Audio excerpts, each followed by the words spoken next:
실 때에 야고보서 1장 1절부터 12절까지 말씀을 함께 교독하겠습니다. 야고보서 1장 1절부터 12절까지 말씀을 교독하겠습니다.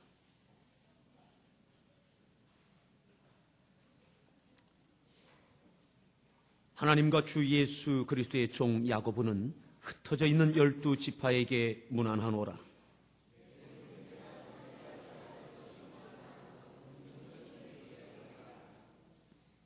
이는 너희 믿음의 시련이 인내를 만들어 내는 줄 너희가 알미라.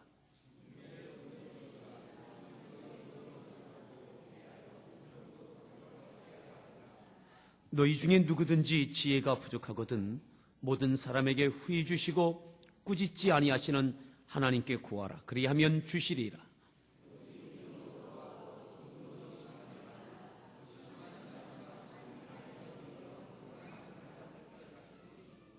이런 사람은 무엇이든지 주께 얻기를 생각하지 말라.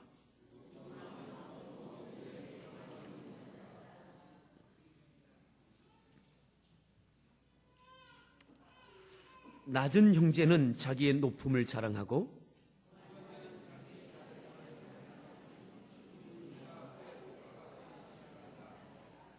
해가 돋고 뜨거운 바람이 불어 풀을 말리면 꽃이 떨어져 그 모양의 아름다움이 없어지나니 부한 자도 그 행하는 일에 이와 같이 쇠잔하리라.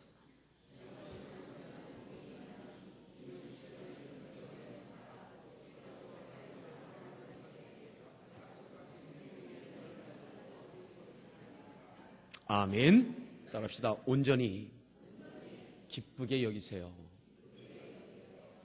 다시 한번 온전히 기쁘게 여기세요. 우리 옆에 계신 분에게 온전히 기쁘게 여기세요.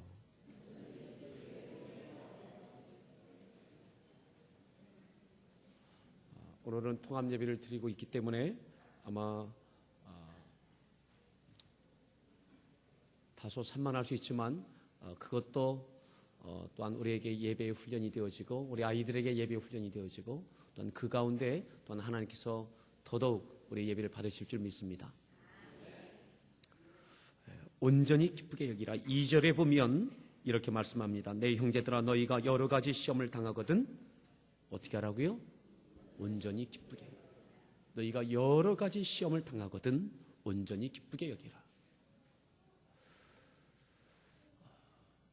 어떻게 온전히 기쁘게 여길 수 있겠습니까? 온전히 기쁘게 여기라 이 말은 헬라어 원어의 뜻을 보면 직역하면 모두 기쁨으로 생각하세요. 이런 뜻입니다. 답시다. 모두 기쁨으로 생각하세요. 모든 것을 기쁨으로 생각하십시오. 이런 뜻입니다. 온전히 기쁘게 여기라. 모든 것들을 기쁜 것으로 생각하라. 우리에게 기쁜 일이 있을 때는 기뻐할 수 있는데 어떻게 여러 가지 시련을 당할 때에 그럴 때마다 그 시험마다 시련들마다 기쁘게 생각할 수 있겠습니까? 우리는 본능적으로 시련이 다가오면 시련을 딱 마주치면 한숨이 나오든지 어떡하지? 또 염려가 나오든지 걱정하든지 좀 더 심하여지면 낙심하고 낙담하게 되어집니다. 오늘 저녁 예배 시간에는 시험에 대해서 또한 말씀을 합니다. 시험은 두 가지가 있습니다. 외적인 시련이 있고 내적인 시험이 있습니다. 오늘 이 아침에 이 시간에 우리가 나눌 이 말씀은 12절까지의 말씀은 야고보서 1장 1절부터 12절까지의 말씀은 외적인 시련에 대해서 말씀합니다. 외적인 시련. 바깥에서 다가오는 여러 가지 어려움들에 대하여 말씀합니다. 그리고 오늘 저녁에 나눌 13절부터 나오는 말씀은 내적인 내 안에서 나오는 시험들, 내적인 원인이 있는 시험들에 대해서 시험이 있습니다. 여러 가지 시련. 오늘 2절 말씀을 다시 한번 읽겠습니다. 2절을 다시 읽습니다.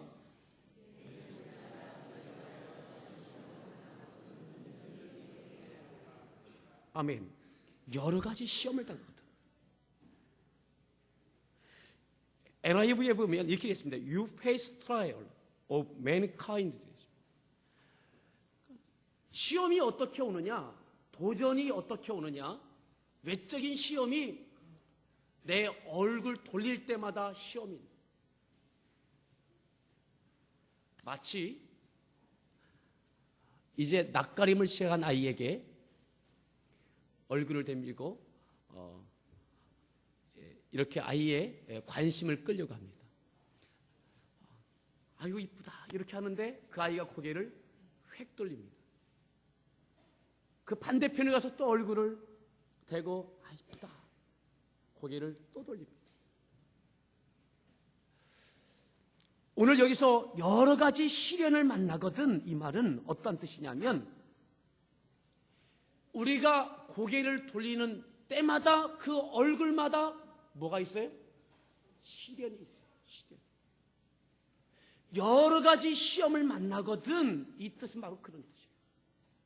무엇을 하든 시련해.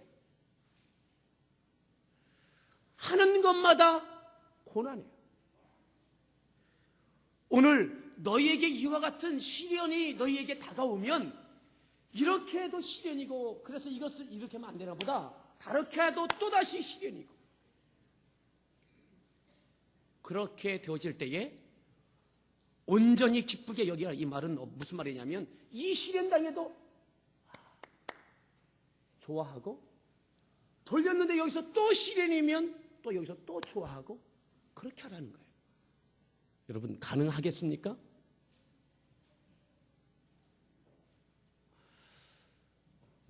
오늘 우리에게 그렇게 말씀하고 있는 거예요.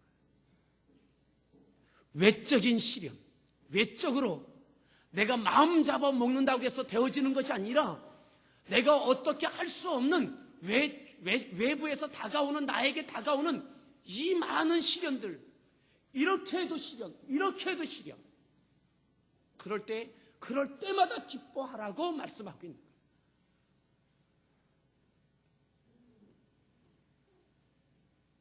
어느 주석가는 그렇게 표현했습니다. 여러 가지 시험을 만나거든 이 말은 어떠한 의미를 갖고 있느냐? 나를 둘러싸고 있는 시험들, 온통 내 주위를 시련이 둘러싸고 있는 이 상태, 이것이 바로 여러 가지 시험을 만나거든 어떻게 빠져나갈 수 있는 가망성을, 희망을 찾아볼 수 없는 그런 시련의 도가니에 푹 빠져 있을 그때에 어떻게 하라고요? 따라합시다. 온전히 기쁘게 여기십시오. 네, 따라합시다. 하나님 무리입니다. 하나님 그건 무리입니다. 그건 불가능한 일 아니겠습니까? 어떻게 그 시련 가운데 온전히 기쁘게 여길 수 있게 기쁜 척도 아니고 온전히 기쁘게 여기라는 거예요. 온전히 기쁘게 여기라 이 뜻은 조금 전에 말씀드린 모두 기쁨으로 그 모든 것들을 기쁨으로 생각하라는 거예요. 자, 오늘 우리들 가운데 삶에 어려움과 시련이 있습니까? 기뻐할 수 있는 은혜가 있기를 바랍니다. 오늘 우리는 불가능한 것 같지만 가능하기에 오늘 하나님께서 우리에게 말씀하고 계십니다. 오늘 우리를 둘러싸고 있는 많은 시련들 가운데 기뻐할 수 있는 이 은혜가 우리들 가운데 주어지기를 바랍니다. 1절에 보면 이렇게 말씀합니다. 읽습니다.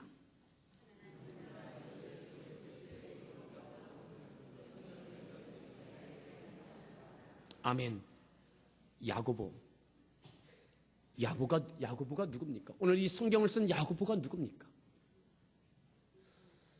예수님의 동생입니다. 야고보라고 하는 말은 구약 성경에 있는 야곱, 히브리어 이름인 야곱, 발 뒤꿈치를 잡은 자, 그 야곱의 헬라어식 변형된 이름입니다. 이 야고보라고 하는 이 이름은 굉장히 흔한 이름입니다. 발 뒤꿈치를 잡은 자, 그러니까 절대로 큰아들은 야고보라고 하는 이름을 쓰지 않습니다. 누구에게 쓸까요? 되게 둘째에게 쓰여지는 이름이 바로 야고보입니다. 마리아의 둘째 아들이 바로 야고보입니다. 예수님이 큰 아들이고 그 다음이 야고보입니다. 예수님의 친동생이 바로 야고보입니다. 그 야고보가 오늘 이 성경을 쓰고 있는 거예요. 야고보는 둘째이면서부터 둘째이지만 큰 아들과 같은 책임감을 가질 수밖에 없었습니다. 그의 형이었던 예수님은 30세에 집을 나가서 그리고 하나님께서 주신 사명을 감당해 갔습니다. 야고보는 예수님의 동생이었던 야고보는 처음부터 예수님을 하나님의 아들 메시아로 믿지 않았습니다. 어쩌면 많은 불만이 있을지 모르겠습니다. 형이 형답지 못하고 장남이 장남답지 못하게 집안을 다 내려놓고 나갔어요. 식소를 거느려야 될 그 큰 아들이 나갔어요.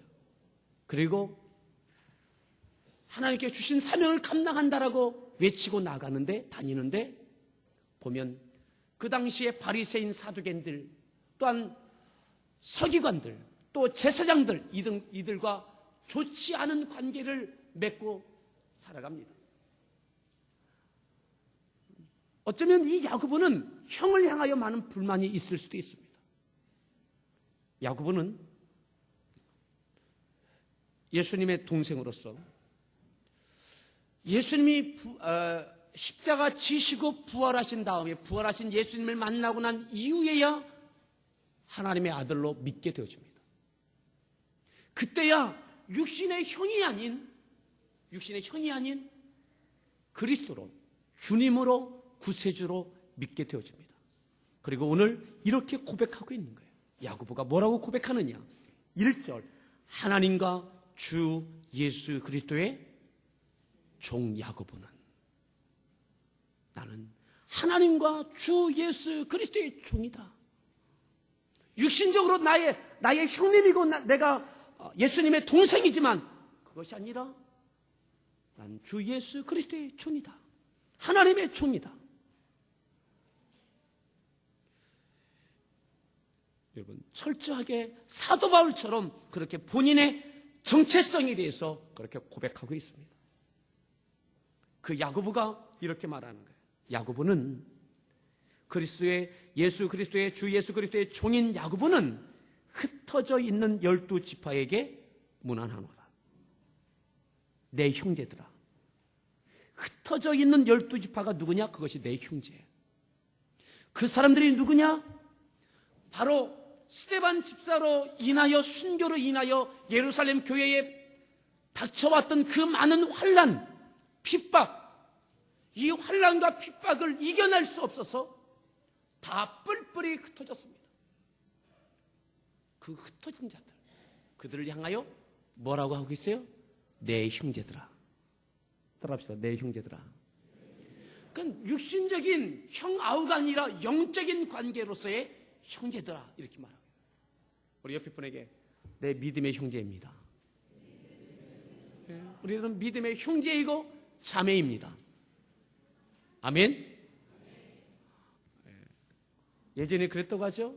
예전에 교회 가면 다 무식한 것들만 있어서 위아래도 없이 다 형제라고 하고 자매라고 하고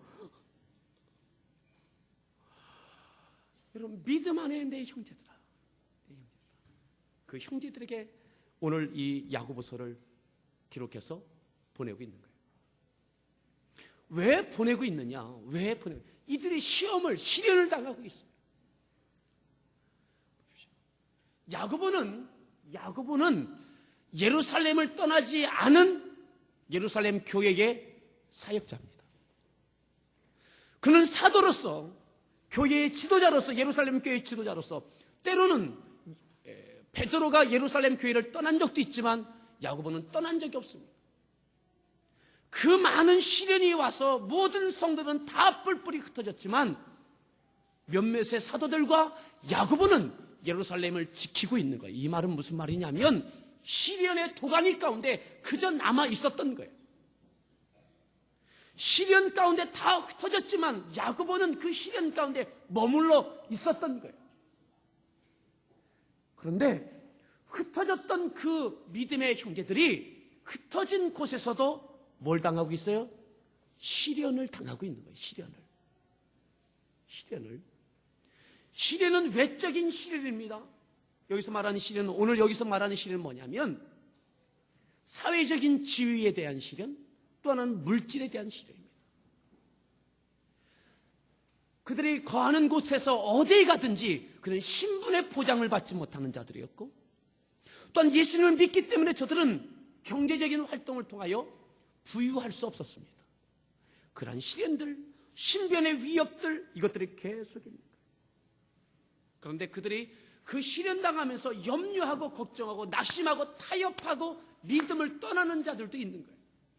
그래서 그들에게 흩어진 그 믿음의 형제들에게 다시 한번 믿음을 세우라고, 그런 시련 가운데 온전히 기쁘게 여기라고, 너희들이 당하는 그 모든 시련들 가운데 낙심하지 말고 온전히 기쁘게 여기라고 말씀하고 있는 거예요. 오늘 야고보가 편안한 상태에서 그렇게 말하는 것이 아닙니다. 그런 시련의 도가니 가운데 푹 빠져 있는 자입니다. 시련의 중심지인 예루살렘 가운데 있는 상태에서 시련당하여 낙심하는 자들에게 온전히 기쁘게 여기라고 말씀하고 있는 겁니다. 따라합시다. 온전히 기쁘게 여기라. 온전히 기쁘게. 그러면 오늘 야고보도 기쁘게 여기고 있기 때문에 기쁘게 여기라고 말씀하고 있는 것이죠. 어떻게, 왜 기쁘게 여길 수 있느냐? 시련이 가져다주는 기뻐할 수밖에 없는 것이 무엇 때문에 그러냐? 여러분들 보겠습니다. 3절을 읽겠습니다. 읽습니다. 아멘. 너희 믿음의 시련이 뭘 만들어요? 인내를 만들어요. 믿음의 시련 때문에 뭐가 만들어져요? 인내가 만들어져요. 그러면 인내가 굉장히 중요하다는 거죠. 굉장히 귀중한 것이라는 거죠. 믿음의 시련이 있기 때문에, 이것은 이들의 욕심 때문에 오늘 저녁 시간에 나눌 그런 유혹, 시험 때문에 당하는, 탐욕 때문에 당하는 어려움이 아니라 이것은 믿음의 시련입니다. 믿음을 지키기 때문에 다가오는, 삶에 다가오는 많은 역경들입니다. 이것을 통해서 인내가 만들어진다. 인내하면 우리는 참는 것을 생각합니다.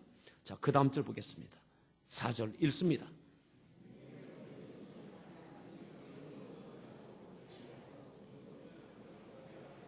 아멘. 인내를 온전히 이루라. 그러니까 참다 더 이상 못 참아, 이것 아니고, 참다 폭발하는 그것 아니고, 인내를 온전히 이루라. 이 말씀은 무슨 말씀이냐? 단순하게 참아내라, 이 말이 아닙니다. 수동적인 의미에서 참고 견디는 것, 그것이 아닙니다. 온전한 인내, 우리가 이루어야 할 인내는 뭐냐? 구비하여 조금 더 부족함이 없게 해야 할 인내가 뭐냐? 어떠한 시련이 와도, 어떠한 고난이 와도 그 고난과 시련 가운데 어떻게 내가 믿음으로 행할지, 어려움을 뚫고 믿음으로 행하여 내는 것, 이것이 인내입니다. 참는 것이 아니라 참고 견디면서 해내는 것입니다. 따라합시다. 인내는 믿음의 또 다른 얼굴이다. 인내는 믿음의 또 다른 얼굴입니다. 또 다른 모습일 뿐입니다. 인내는 단순히 수동적으로 참는 것, 견디어내는 것, 이것만이 아닙니다. 참고 견디면서 능동적으로 하나님의 뜻을, 하나님의 주신 말씀을, 사명을 감당해내고 이루어내고 해내는 것입니다. 아멘. 어려움 가운데, 시련 가운데 마땅히 행할 일들을 성취해내는 것, 이것이 이루어야 할 온전한 인내입니다. 따라합시다. 온전한 인내. 온전한 인내. 여러분, 어떤 어려움이 와도 온전한 인내를 이룰 수 있기를 축복합니다. 그러기에 낮은 시련은, 자그마한 시련은 이뤄낼 수 있는 것은 자그마한 인내입니다. 시련이 크면 클수록 더욱더 절정의 아름다운 그러한 인내를 이루어낼 수 있습니다. 오늘 핍박과 환난 가운데 있는 많은 어려움을, 시련을 겪고 있는, 흩어져 있는 많은 믿음의 형제들에게 그곳에서 하나님의 뜻을 이루십시오. 참아내십시오. 견뎌내십시오. 나 죽었다 하십시오. 그냥 고개 숙이고 사십시오. 그런 의미가 아닙니다. 그럼에도 불구하고 거기서 말씀을 증거하십시오. 그럼에도 불구하고 변질하지 마십시오. 그럼에도 불구하고 어떤 어려움이 와도 하나님의 말씀대로 순종해 내십시오. 아멘. 우리들 가운데 어떤 어려움이 와도 하나님의 말씀대로 행할 수 있기를 축복합니다. 서로에게 축복하십시오. 어떤 어려움이 와도 말씀대로 행하십시오. 이것이 여러분들이 이루어낼 믿음의 모습, 인내의 모습이에요. 그러기에 시련이 없으면 어려움을 이기면서 믿음을 행할 수가 없어요. 그러기에 시련이 유익하다. 그러면 어떠한 시련이 와도 기쁘게 여기라. 이기면 되지. 그러면 이 시련은 너무 힘들고 어려운 것인데 이기면 좋은데 이것을 어떻게 이길 수 있느냐. 5절에 이것을 이길 수 있는 비결, 하나님의 뜻대로 행할 수 있는 비결을 말씀해 줍니다. 5절을 읽습니다.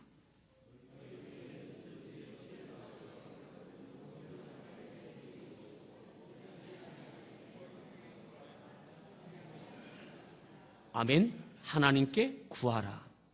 그리하면 주시리라. 하나님께 구하라. 이 말은 무슨 말이에요?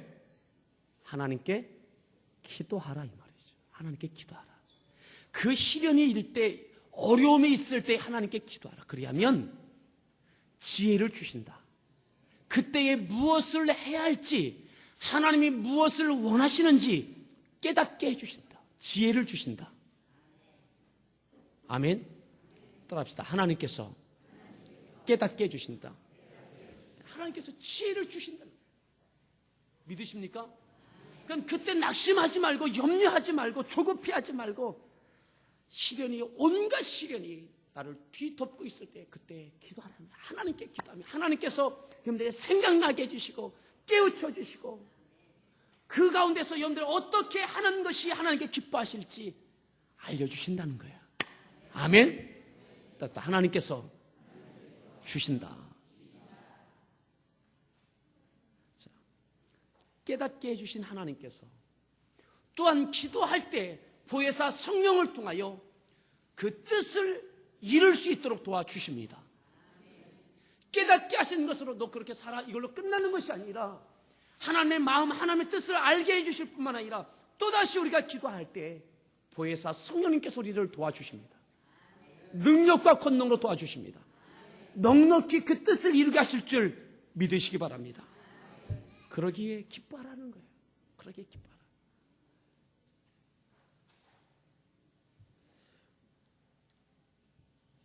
그 다음 절에 이렇게 말씀하죠. 6절에 보면 읽습니다.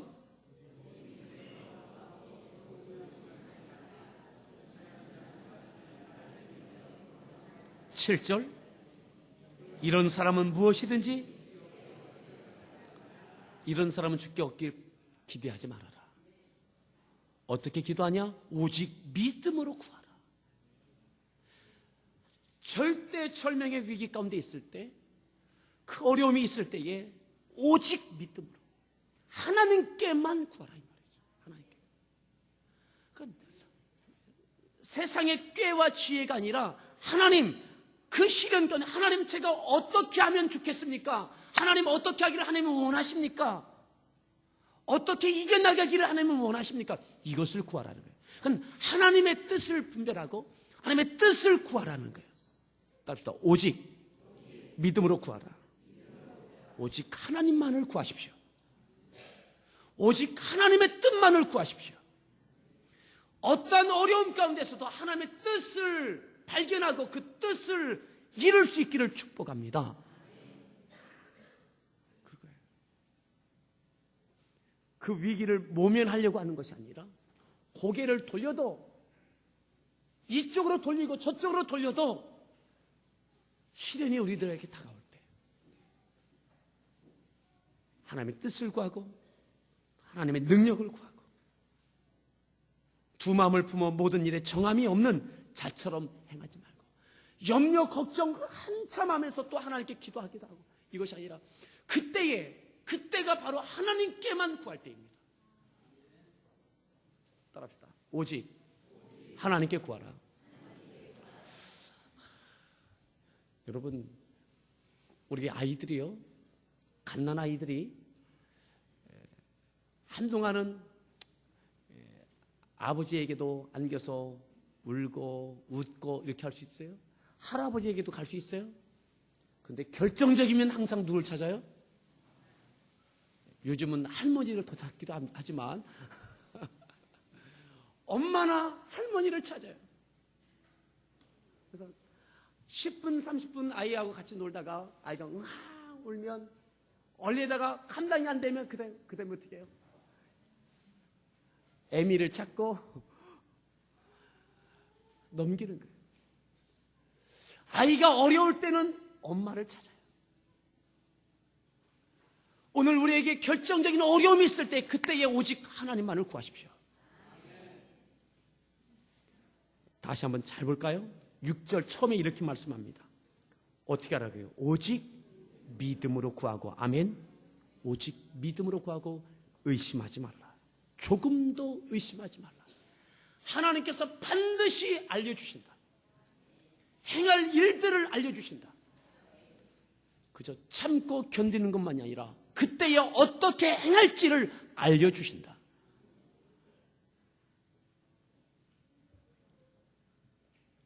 그러면 이들이 당하고 있는 어려움은 어떠한 것인가? 어떻게 이겨낼 수 있는가?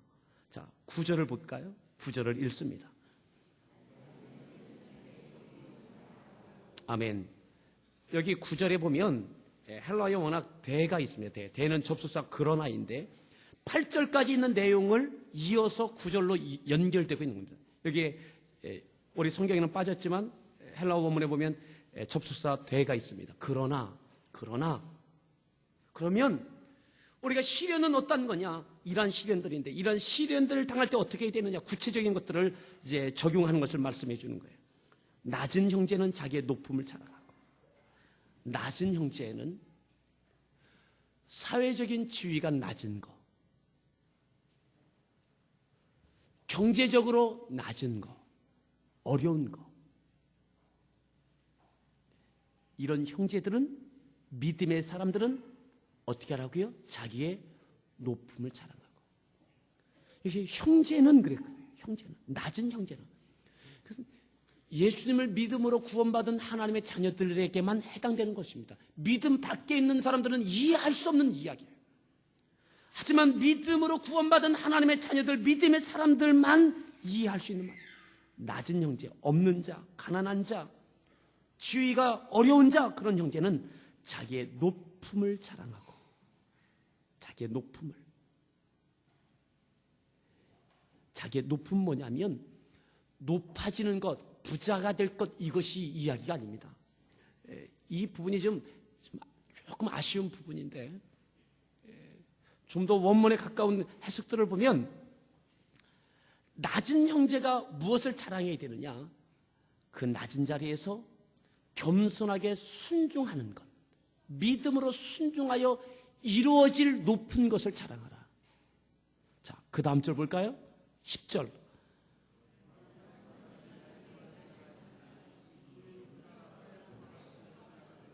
부한 자는 무엇을 자랑해요? 자기의 사회적으로 지위가 높고 많이 가진 자도 자랑할 것이 있는데 그것은 뭐냐면 자기의 낮아짐을 자랑할지니.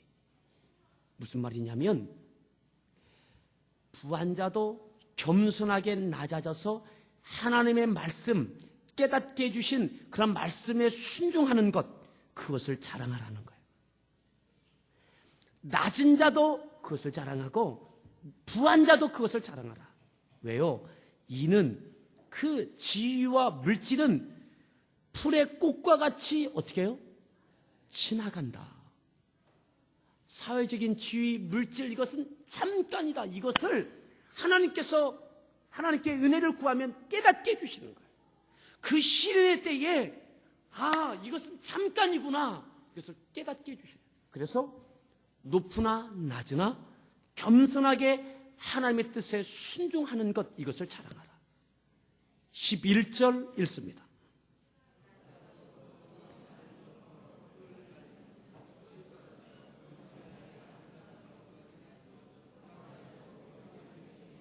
부한 자도 그 행하는 일에 이와 같이 쇠잔하리라. 여러분, 낮은 자가 자랑할 것, 그 자리에서 겸손하게 순종하는 것, 그때에 하나님께서 어떻게 높여주시는지를 기억하라. 그것을 깨닫게 될 것이다. 그래서 기뻐할 수 있고, 부한 자도 자랑해야 될 것은 내가 그 자리에서 겸손하게 낮아져서 하나님의 뜻에 순종하는 것을 자랑해야 된다. 높은 지위, 물질, 풀과 같고 풀의 꽃과 같다. 지나간다. 그냥 마른다. 잠깐이다. 자, 마지막 13절, 12절 읽습니다.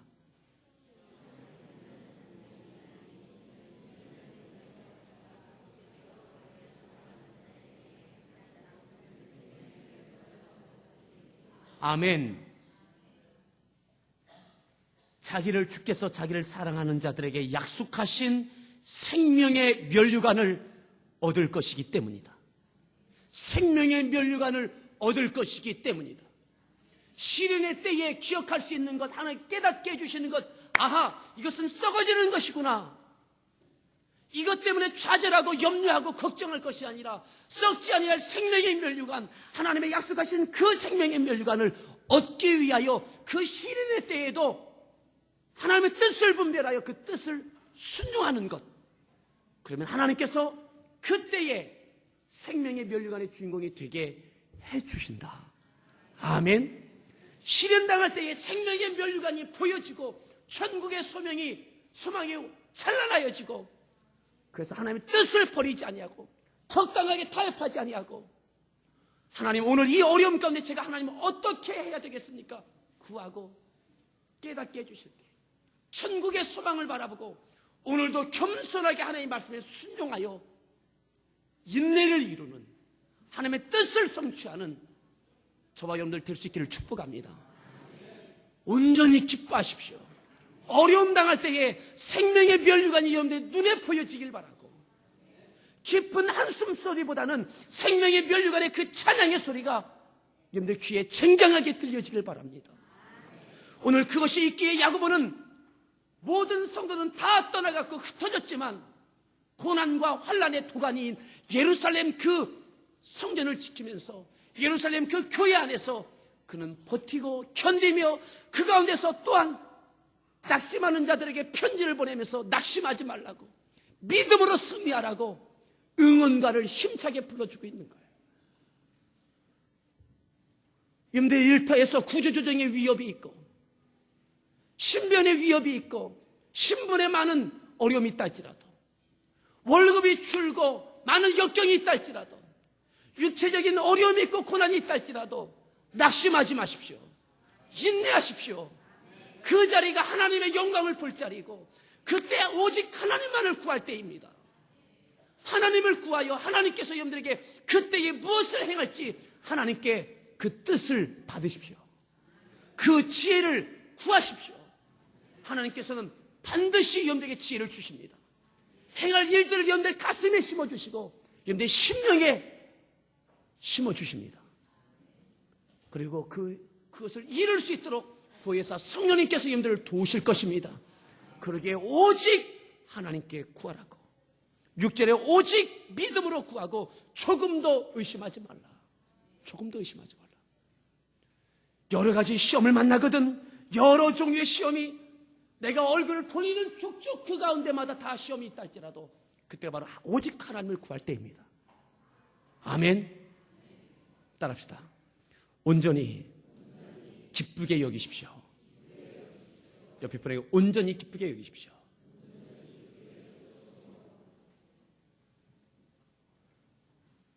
극적인 하나님의 역사가 여러분들 가운데 있기를 바랍니다. 이것이 부흥입니다. 우리가 함께 하나님께 찬양 드릴 텐데 우리 믿음의 부흥, 이 나라의 경제의 부흥 이전에 영적인 부흥, 신앙의 부흥, 우리 가정의 깨달음의 부흥이 있길 바랍니다.